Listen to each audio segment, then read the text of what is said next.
গতকালকের আপনারা জানেন যে সর্বোচ্চ তাপমাত্রা ছিল যশোরের 42.6 ডিগ্রি সেলসিয়াস, যেটা ছিল অতি তীব্র তাপপ্রবাহ।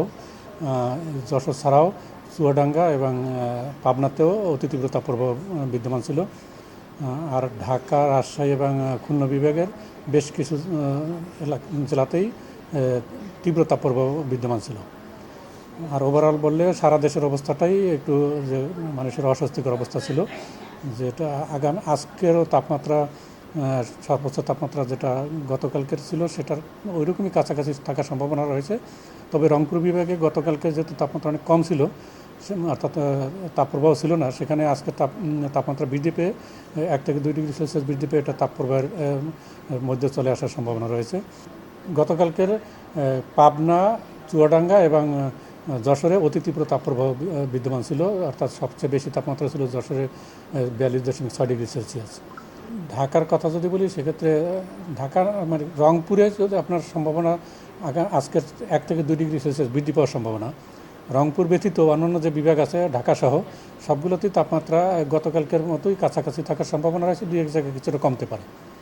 তবে এই যে দিনের তাপমাত্রা আমাদের 1 থেকে 2 ডিগ্রি সেলসিয়াস স্বাভাবিক চেয়ে বেশি আছে, পাশাপাশি কিন্তু রাতের তাপমাত্রা কিন্তু স্বাভাবিকের চেয়ে 4 থেকে 5 ডিগ্রি সেলসিয়াস বেশি আছে। এই রাতের তাপমাত্রা বেশি থাকার কারণে কিন্তু অস্বস্তির পরিমাণটা বেশি আছে। পাশাপাশি বাতাসে জলীয়বাষ্পের পরিমাণও অনেক বেশি আছে। এই জলীয়বাষ্পের পরিমাণ বেশি থাকার কারণে এবং রাতের তাপমাত্রা বেশি থাকার কারণে আমাদের অস্বস্তির পরিমাণটা বৃদ্ধি পেয়েছে। অর্থাৎ যদি দিন এবং রাতের তাপমাত্রার পার্থক্যটা বেশি থাকে তাহলে কিন্তু আমরা স্বস্তি অনুভব করি তাপমাত্রা বেশি থাকার পরেও। কিন্তু এক্ষেত্রে দিনের পাশাপাশি রাতের তাপমাত্রাটা অনেক বেশি আছে, অর্থাৎ 30 ডিগ্রি সেলসিয়াসের কাছাকাছি আছে। এই অবস্থাটা সামনে আস্তে আস্তে একটু তাপমাত্রা কিছুটা কমে যাওয়ার সম্ভাবনা আছে 24-25 তারিখে, অর্থাৎ 24-25 তারিখে সারা দেশে বিচ্ছিন্নভাবে বৃষ্টি বা বজ্রসহ বৃষ্টিপাতের একটা সম্ভাবনা রয়েছে। এই বৃষ্টির কারণে 24-25 তারিখে তাপমাত্রা কিছুটা কমে যাওয়ার সম্ভাবনা রয়েছে। এরপর আবার 27-28 তারিখের দিকে কিন্তু তাপমাত্রা আবার বৃদ্ধি পেয়ে আবার এই পূর্বের অবস্থা ফিরে আসার সম্ভাবনা রয়েছে। এপ্রিল মাস জুড়েই এইরকম তাপপ্রবাহের যে এই অবস্থাটা বিদ্যমান থাকার সম্ভাবনা রয়েছে। পাশাপাশি মে মাসেও কিন্তু এই ধারাটা কিছুটা অব্যাহত থাকার সম্ভাবনা রয়েছে। আমাদের 24 ঘন্টার যে পূর্বাভাসে বলা হয়েছে, সেখানে কিন্তু দেশের উত্তর পূর্বাঞ্চল অর্থাৎ সিলেট বা ময়মনসিংহ এবং চট্টগ্রাম বিভাগের কিছু অংশ, এই উত্তর পূর্বাঞ্চলটাতে বৃষ্টিপাতের একটা কালবৈশাখী বৃষ্টিপাতের সম্ভাবনা রয়েছে। এটা আগামী 3 দিনই বৃষ্টিপাতের সম্ভাবনা রয়েছে। এছাড়া অন্যান্য অঞ্চলে আগামী 3 দিনে তেমন বৃষ্টিপাতের সম্ভাবনা নেই। তবে 24-25 তারিখ সারা দেশে বিচ্ছিন্নভাবে বৃষ্টিপাতের একটা সম্ভাবনা রয়েছে, ফলে কিছুটা তাপমাত্রা কমতে পারে। আসলে হিটওয়েভ কোথাও কোথাও তীব্র থেকে অতি তীব্র পর্যন্ত আছে। এই মাত্রাটা হয়তো সামনে 2-3 দিন পরে একটু কিছুটা কমে আসতে পারে, কিন্তু হিটওয়েভ একেবারে শেষ হবে না, এটা চলবে। এরপর 27-28 তারিখে আবার তীব্র থেকে অতি তীব্র তাপপ্রবাহ আবার ফিরে আসার সম্ভাবনা থাকবে। এবং শুধু এপ্রিল না, এরপর মে মাসেও কিন্তু আমাদের তাপপ্রবাহ থাকে আর কি। সবচেয়ে আমাদের বাংলাদেশের রেকর্ডে সবচেয়ে যে বেশি তাপমাত্রা, সেটা কিন্তু মে মাসে 45.1 ডিগ্রি সেলসিয়াস। আসলে অন্যান্য বছরের তুলনায় এবার কিন্তু তাপমাত্রাটা একটু বেশি আছে, অর্থাৎ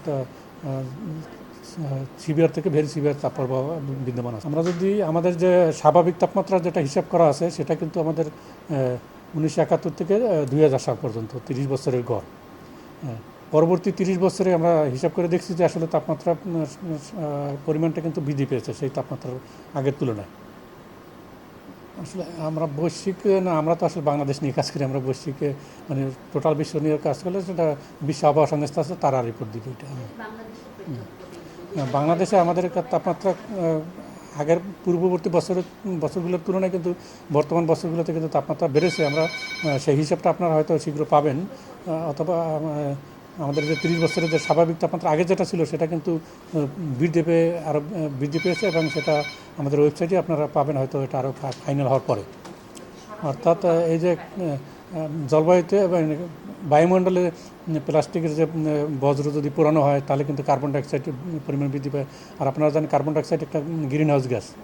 এই গ্রিন হাউস গ্যাসের কাজটা কি, এটা যে আমাদের তাপের যে বিকিরণটা হয় সেটাকে আটকে দেয়।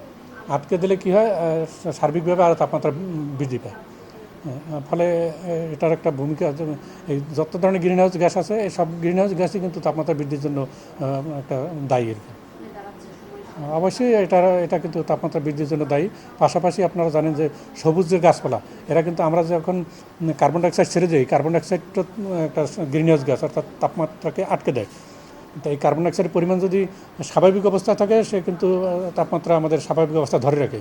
যদি কার্বন ডাইঅক্সাইডের পরিমাণ বাতাসে বৃদ্ধি পায়, তাহলে কিন্তু আবার ওই তাপমাত্রাকে আটকে দিয়ে আমাদের সার্বিক তাপমাত্রা বৃদ্ধিতে সহায়তা করে। ফলে আমরা মানুষ যে কার্বন ডাইঅক্সাইড ছেড়ে দেয়, সেই কার্বন ডাইঅক্সাইড কিন্তু গাছপালা আবার গ্রহণ করে। এই গাছপালার পরিমাণটা যদি কমে যায়, তাহলে এই যে এই ব্যালেন্সটাও কিন্তু থাকে না, অর্থাৎ সার্বিকভাবে বায়ুমণ্ডলে কার্বন ডাইঅক্সাইড পরিমাণটা বৃদ্ধি পায়। এখন নগরায়ণ বৃদ্ধির কারণে কিন্তু গাছপালার পরিমাণটা কিন্তু যত শহরাঞ্চলগুলোতে কমে গেছে অনেকটাই। ফলে এক্ষেত্রেও কিন্তু তাপমাত্রা বৃদ্ধির জন্য এই নগরায়ণটাও দায়ী। এখন বর্তমানে কিন্তু দক্ষিণে বাতাস চলমান আছে। এই দক্ষিণে বাতাসের কারণেই কিন্তু জলীয়বাষ্পের পরিমাণ অনেক বেশি আছে। এই জলীয়বাষ্পের পরিমাণ বেশি থাকার কারণে, অর্থাৎ আপনার যদি তাপমাত্রা 40-42 ডিগ্রিও থাকে আর জলীয়বাষ্প যদি 30-এর নিচে থাকে, তাহলে কিন্তু মানুষের অস্বস্তি লাগে না। কিন্তু এখন তাপমাত্রা 40-এর উপরে আছে, পাশাপাশি জলীয়বাষ্প 80 ডিগ্রির কাছাকাছি আছে, 80% কাছাকাছি আছে। সেই 80% কাছাকাছি থাকার কারণে মানুষের অস্বস্তির পরিমাণটা আরও বৃদ্ধি পেয়েছে। এই জলীয়বাষ্প বেশি থাকার কারণ হলো দক্ষিণে বাতাস বর্তমানে বিদ্যমান আছে। এই দক্ষিণে বাতাসের কারণেই, এবং দক্ষিণে বাতাসের যে মাত্রা, সেটা বাতাসের গতিবেগটা একটু বেশি আছে অন্যান্য সময়ের তুলনায়।